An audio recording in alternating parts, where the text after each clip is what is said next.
Hey, what's going on guys? John here, and today I wanted to do a video review of this BLACK+DECKER combination. It's both a lawnmower and a weed whacker. This is a really cool unit, and I want to talk a little bit about why I decided to get this. I'll talk about some of the pros, the cons, and just my overall thoughts. So I originally decided to pick up this unit because I was living in a smaller home. It was basically like almost like a condo where I had a pretty small yard. It was almost like 15 feet by 15 feet, and we had a small fire pit.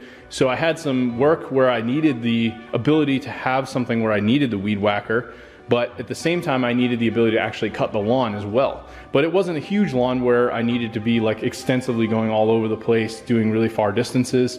So for me, this was something that actually worked perfect for having a small area or small lawn where I have the ability to plug something in. In my case, inside my garage, we had some outlets, and I just took an outdoor extension cable that wrapped around pretty much like a loop. I don't know if I have it here somewhere, I'd show it, but it's pretty much like a 100-foot cable that I was able to plug into this, and I could easily get that to go around my whole yard, no problem. So the fact that this needed to be plugged in was not really a con to me. Took a little bit more time to set up, but really was very minor. Overall, the unit itself, the idea of this is that you have this base station that this weed whacker actually sits in. So I'll show this in a second, but this whole part here where you've got the shroud where I'm pointing is basically the weed whacker, and the rest of this is just a plastic shroud that it sits in.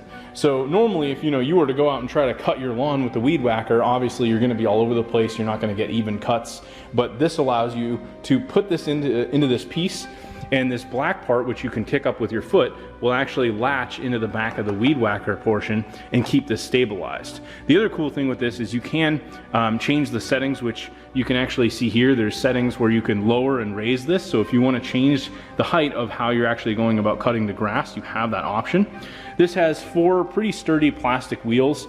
I did have one issue with this, which actually was kind of a concern and caused a little bit of problems for me, but hopefully this would not happen to you. I ended up losing, you can see here I put tape over it to hold it in place, but I lost one of these plastic pieces. And I found out trying to contact BLACK+DECKER, they actually did not have these parts available where you could just readily get one. So what was happening is because this came off, there's basically just a metal rod that goes all the way through, and because this piece fell off on this side, the wheel would actually fall off while I was cutting the lawn. So it was pretty annoying where you're kind of like, you could kind of continue using it, but it really wasn't as designed. The only other thing I'd say about this unit is and something to make sure you're very aware of is this can extend based on these settings here. So if you have this like too low, I mean, if you look at it right now, I'm about 5'10", and I can reach the handle with my arm, but I'm at a point where I'm pretty much going to be like slouching down to cut the lawn. So definitely make sure that you've got the settings on this. I had it just very low when I was doing some weed whacking. It has a really nice plastic handle here, both for cutting the lawn and for using the weed whacker itself. But I'll actually pull this out to show the weed whacker portion.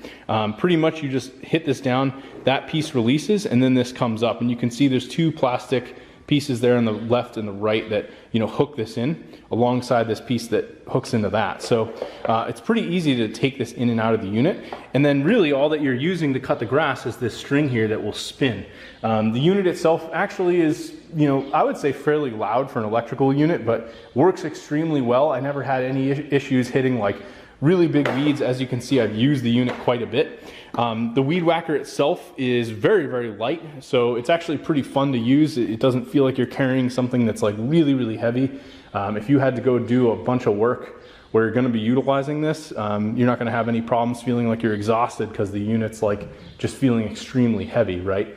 So overall, I think it's a really good buy for the price. Besides the fact that I had that little issue with the wheel, I think it's been a really, really good buy. I eventually ended up actually upgrading to this other unit here, which I'm now using. It's a Sunjo that I'm now using for my lawn because I've got a much bigger lawn. This property has a massive 3-car garage that then spans the yard, expands way out over there and then way out into the front here. So using something like this really isn't going to be all that efficient.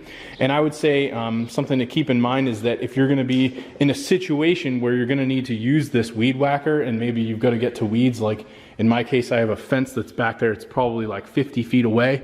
I'm not going to go plug in an extension cord and like run it all the way across my yard.